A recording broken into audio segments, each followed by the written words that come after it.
Hello everyone, welcome to my channel DK job mania. देखिए यहाँ पे इंडियन कोस्ट गार्ड की वैकेंसी आई हुई है, जो 2 जुलाई 2021 से फॉर्म इसका भरना स्टार्ट होगा सुबह के 10 बजे से 16 जुलाई 2021 के शाम 6 बजे तक फॉर्म फिलअप होगा। और फिर इसमें देखिए 2 टाइप की पोस्ट आती है, एक नाविक और एक यांत्रिक। ठीक है, तो नाविक में सब उसको पार्ट डिवाइड कर लीजिए। जनरल ड्यूटी जिसको हम लोग जीडी पोस्ट बोलते हैं, और डोमेस्टिक ब्रांच जिसको हम लोग डीबी पोस्ट बोलते हैं। और यांत्रिक में जिनके पास डिप्लोमा का डिग्री होता है वो अप्लाई कर सकते हैं। इसमें डिप्लोमाधारी आपके मैकेनिकल, इलेक्ट्रिकल और इलेक्ट्रॉनिक्स या फिर टेलीकम्युनिकेशन वाले अप्लाई कर सकते हैं। ये देखिए जनवरी 2022 बैच के लिए है, मतलब ये जो अभी प्रोसेस चलेगा 2022 में इन लोगों की ज्वाइनिंग होगी और ट्रेनिंग स्टार्ट होगी। ठीक है, तो आगे वीडियो में बढ़ने से पहले मैं अपने चैनल के बारे में बताना चाहता हूँ कि हमारे चैनल में सिर्फ़ और सिर्फ ऑथेंटिक और वेरीफाइड जॉब अपडेट्स आती हैं। और ये मैं अपने चैनल में बहुत सारे प्लेलिस्ट क्रिएट किया हूँ, क्लास 12 से लेके ग्रेजुएट लोग के लिए मैं यहाँ जॉब अपडेट्स देता हूँ। तो आप हमारे प्लेलिस्ट में जाके उसे देख सकते हैं, और जो भी रिक्वायरमेंट होती है मैं वो टेलीग्राम पे डाल दे सकता हूँ। तो आप हमारे टेलीग्राम चैनल से जुड़ सकते हैं, उसका लिंक मैं डिस्क्रिप्शन बॉक्स में डाल दूँगा। तो चलिए वीडियो को स्टार्ट करते हैं। यहाँ पे देखिए, जैसा कि देख सकते हैं एलिजिबिलिटी कंडीशन में केवल और केवल मेल इंडियन सिटीजन अप्लाई कर सकते हैं, फीमेल अप्लाई नहीं कर सकते हैं। एजुकेशन क्वालिफिकेशन में नाविक में बताया मैंने जीडी पोस्ट और डोमेस्टिक ब्रांच टीवी। तो जो जीडी होती है जनरल ड्यूटी, उसमें 10+2 आप पास आउट होने चाहिए, साथ में आपका मैथ और फिज़िक्स होना चाहिए 10+2 में। कॉमर्स और आर्ट्स वाले अप्लाई नहीं कर सकते हैं। नाविक जो डोमेस्टिक ब्रांच है इसमें 10th क्लास के बच्चे अप्लाई कर सकते हैं अगर उनके पास डिग्री है तो। फर्दर यांत्रिक में जैसे मैंने बोला, इसमें 3 डिप्लोमाधारी अप्लाई कर सकते हैं। पहला वो डिप्लोमा जो जिन्होंने मैकेनिकल में किया हो या इलेक्ट्रिकल में किया हो या फिर इलेक्ट्रॉनिक्स या टेलीकम्युनिकेशन में किया हो। टेलीकम्युनिकेशन के लिए रेडियो और पावर में किया हो तो वो अप्लाई कर सकते हैं। ठीक है, तो यांत्रिक में 2 टाइप से है, या तो आप 10th के बाद जैसे डिप्लोमा होता है वो भी एलिजिबल हैं, और 12th के बाद डिप्लोमा होता है वो भी एलिजिबल हैं। यहाँ पे देखिए इलेक्ट्रिकल में और मैकेनिकल और electronic telecommunication radio power engineering में फर्दर जो सब ब्रांचेज है, जैसे यहाँ पे देखिए मैकेनिकल में ऑटोमोबाइल अगर किसी ने किया है वो भी चलेगा, प्रोडक्शन किया है वो भी चलेगा, मरीन इंजीनियरिंग कर रखा है वो भी चलेगा। सिमिलरली आप इसमें देख सकते हैं इलेक्ट्रिकल और इलेक्ट्रॉनिक्स में। तो इसका पीडीएफ का लिंक मैं डिस्क्रिप्शन बॉक्स में डाल दूंगा, आप वहां से डाउनलोड कर लेना या फिर मेरे टेलीग्राम लिंक से देख लेना। यहाँ पे देखिए मिनिमम एलिजिबिलिटी क्राइटेरिया क्या है कि मिनिमम आपका जो एज है 18 ईयर से लेके मैक्सिमम आपका 22 ईयर्स जाना चाहिए। जो जनरल ड्यूटी है और यांत्रिक के लिए आपका जो बर्थ होना चाहिए 1 फरवरी 2000 से लेके 31 जनवरी 2004 के बीच। ठीक है, वैसे ही नाविक जो डोमेस्टिक ब्रांच के लिए है 1 अप्रैल 2000 से लेके 31 मार्च 2004 के बीच आपका अगर बर्थ हुआ है तो आप अप्लाई कर सकते हो इस फॉर्म को। वहीं पे जो 5 इयर्स का रिलैक्सेशन SC/ST को मिलता है और 3 इयर्स का रिलैक्सेशन आपको OBC को मिलता है। OBC में नॉन क्रीमी लेयर वालों को जनरल में रखा जाता है। तो फर्दर अगर वैकेंसी की बात करें तो यहाँ पे देखिए टोटल पोस्ट 260 आपका जनरल ड्यूटी का है नाविक में, और डोमेस्टिक ब्रांच में डीवी में 50 है, मैकेनिकल में 20 है, इलेक्ट्रिकल में 13 है और इलेक्ट्रॉनिक्स में 7 है।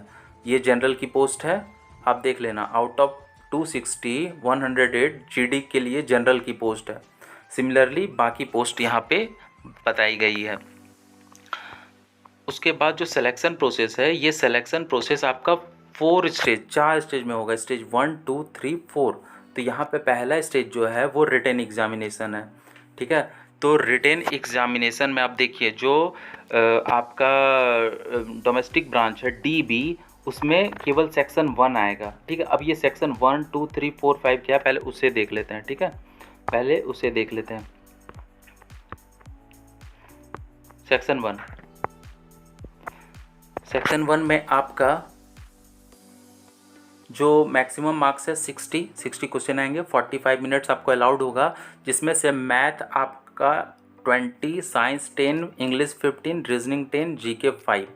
ठीक है, और ये क्लास 10 के सिलेबस के बेसिस रहेगा ये क्वेश्चन।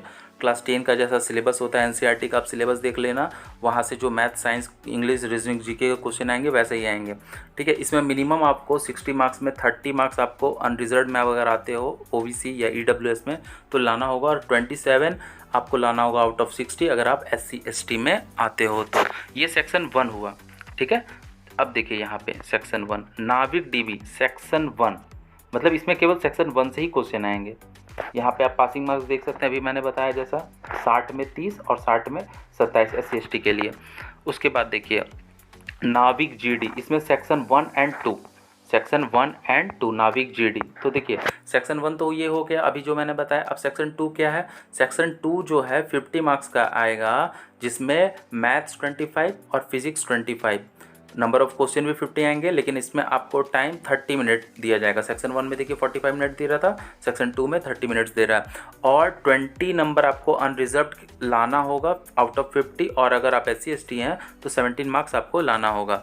इसमें जो सिलेबस रहेगा आपका क्लास 12 का रहेगा, मैथ्स एंड फिजिक्स। ठीक है, तो यहाँ पे देखिए नाविक का जनरल ड्यूटी का सेक्शन 1 एंड 2, जिसमें आपका 12 का आपका क्वालिफिकेशन ही मांगा था, तो 12 का सिलेबस भी रहेगा सेक्शन 2 में। ठीक है, उसके बाद यहाँ पे देखिए, यहाँ पे क्या बोल रहा है ये, passing in section 1 and 2 separately compulsory. ठीक है, मतलब आपको सेक्शन जैसे नाविक GD में सेक्शन 1 एंड 2 है, तो आपको सेक्शन 1 में भी पास करना है और सेक्शन 2 में भी पास करना है। ठीक है, तो यहाँ पे देखिए कैसे ये डिस्ट्रीब्यूशन, सेक्शन 1 का 30 मार्क्स लाना था तो ये 30 हो गया। ठीक है, उसके बाद सेक्शन 2 में आपको मिनिमम कितना लाना था आउट ऑफ 50? 20। आउट ऑफ 50 आपको कितना लाना था? 20। तो 30 + 20 50, ये आपका अनरिजर्व्ड को लाना है। ठीक है, वैसे ही SC ST को 27 और आउट ऑफ 50 कितना लाना था? 17। तो कितना हो गया टोटल? 44, है ना। तो SC ST को 44 लाना है आपको नाविक GD में, मिनिमम इतना तो लाना ही है, और सेपरेट पास भी करना है। वैसे ही आपका जो यांत्रिक है इसमें सेक्शन 1 है, यांत्रिक इलेक्ट्रॉनिक्स में भी सेक्शन 1 है, और यांत्रिक मैकेनिकल में सेक्शन 1 है। साथ में इंक्लूड क्या है? सेक्शन 3, सेक्शन 4 और सेक्शन 5। देखिए ये सेक्शन 3, 4, 5 क्या है आपका? वो आपका उसी पर्टिकुलर डिप्लोमा अगर आपने इलेक्ट्रिकल में किया है तो उससे क्वेश्चन रहेंगे, 50 क्वेश्चन सेक्शन 3 में। ठीक है, 30 मिनट्स आपको मिलेगा। इलेक्ट्रॉनिक्स में भी सेक्शन 4 आपका इलेक्ट्रॉनिक्स से रिलेटेड क्वेश्चन रहेगा, 50 क्वेश्चन 30 मिनट। यांत्रिक मैकेनिकल में भी सेक्शन 5 आएगा, और उसमें आपका 50 क्वेश्चन 30 मिनट्स है ना, और उसमें मिनिमम आपको कितना लाना होगा? आपको 20 नंबर्स लाना होगा सेक्शन 5 में, यांत्रिक केस में। वैसे सिमिलरली ये है। तो चलिए आगे बढ़ते हैं, ये सिलेबस की बात हो गई। जो स्टेज 2 है, स्टेज 2 है तो स्टेज 1 में जो पास हो जाएंगे उनका मेरिट लिस्ट तैयार किया जाएगा, और उनको फिर एडमिट कार्ड आपको थ्रू बाय नेट आपको स्टेज 2 के लिए इशू किया जाएगा। ठीक है, अब एडमिट कार्ड जो स्टेज 2 के लिए आपको जनरेट हुआ है, वो आप जब जाओगे तो आपको 1 से 2 दिन स्टेज 2 में लगेगा। ठीक है, अब स्टेज 2 में ये जो है आपका क्वालिफाइंग नेचर है ना, इसमें या तो आप पास होंगे या फेल होंगे, इसमें कोई आपको मार्क्स या कुछ ऐसा मिलेगा नहीं। इसमें क्या है, स्टेज 2 में आपका फिजिकल स्टैंडर्ड टेस्ट होगा, फिजिकल फिटनेस टेस्ट। ठीक है, इसमें आपको 1.6 किलोमीटर की रन करनी होगी 7 मिनट में, और 20 स्क्वाट अप्स यानी कि उठक बैठक जिसे बोलते हैं वो करना होगा, 10 पुशअप करना होगा विदाउट रुके हुए। ठीक है, अगर आप रुक गए है ना, तो मान लो सपोज 10 पुशअप में आप 5 पुशअप किए और थोड़ी देर रुक गए, तो फिर आप डिस्क्वालीफाई हो जाओगे। तो कहीं पे रुकना नहीं, आपको कंटिन्यू करना है ये। ठीक है, तो ये आपका स्टेज 2 का हो गया। उसके बाद आपको क्या होगा, जब ये स्टेज 2 में ये हो जाएगा तो आपको डॉक्यूमेंट वेरिफिकेशन करवाया जाएगा, और वहाँ पे देखा जाएगा आप पास हो या फेल डॉक्यूमेंट के टर्म में, है ना। आपने क्लास 12 के जो भरा है डिटेल्स वो सही है कि नहीं, आपका डॉक्यूमेंट ओरिजिनल है या नहीं, है ना। तो यहाँ पे आपको पास या फेल डॉक्यूमेंट बेसिस में कर दिया जाएगा, मतलब स्टेज 3 में आपको यहीं से आपको भेजना है या नहीं भेजना है बता दिया जाएगा। ठीक है। उसके बाद जब डॉक्यूमेंट वेरिफिकेशन हो जाएगा तो फिर आपका इनिशियल मेडिकल एग्जामिनेशन होगा। इसमें भी आपको पास और फेल होने को बताया जाएगा कि आप पास हो या फेल हो। अगर स्टेज 3 में आप आ जाइए, स्टेज 2 में 3 चीज़ हो गया। एक हो गया आपका जो बॉडी फिटनेस वगैरह जो हो गया, रनिंग, पुशअप, है ना। स्टेज 2 हो गया आपकी डॉक्यूमेंट वेरिफिकेशन, और स्टेज 3 आपका हो गया मेडिकल, है ना। तो स्टेज 3 में क्या है, अब यहाँ पे देखिए, ऑल इंडिया मेरिट लिस्ट आपका प्रिपेयर होगा, है ना।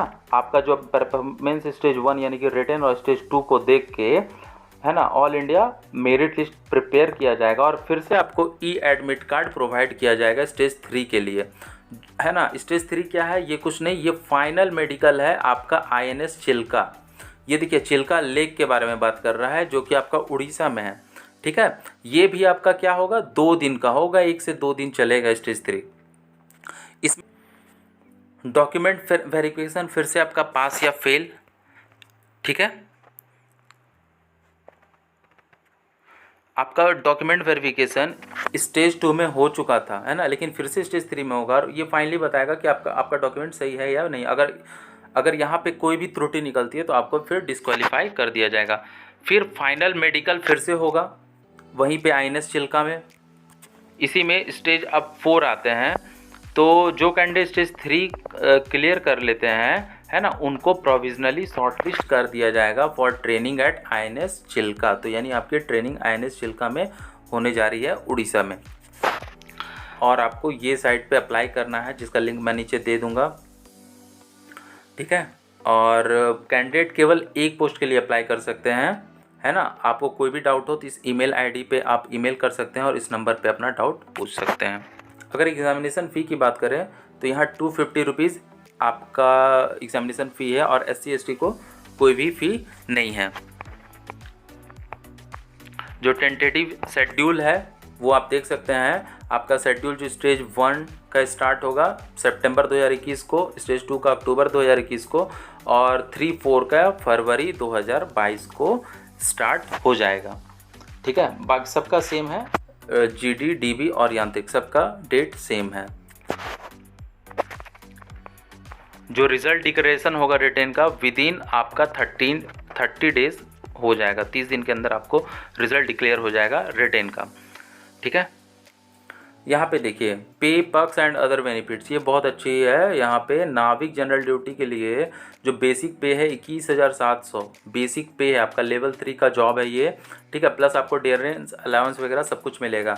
नाविक जो डोमेस्टिक ब्रांच का है इसका भी पे लेवल सेम है और सैलरी भी सेम है, ठीक है। यहाँ पे यांत्रिक में डिफरेंस आ जाता है। यहाँ पे आपका बेसिक पे 29,200 है, ये लेवल 5 की जॉब है ना, और बाकी सब अलाउंस भी आपको मिलेगा ही, ठीक है। तो ये आज हमारी की जॉब अपडेट थी। ऐसे ही जॉब अपडेट पाने के लिए हमारे चैनल को लाइक, सब्सक्राइब और शेयर कीजिए। धन्यवाद।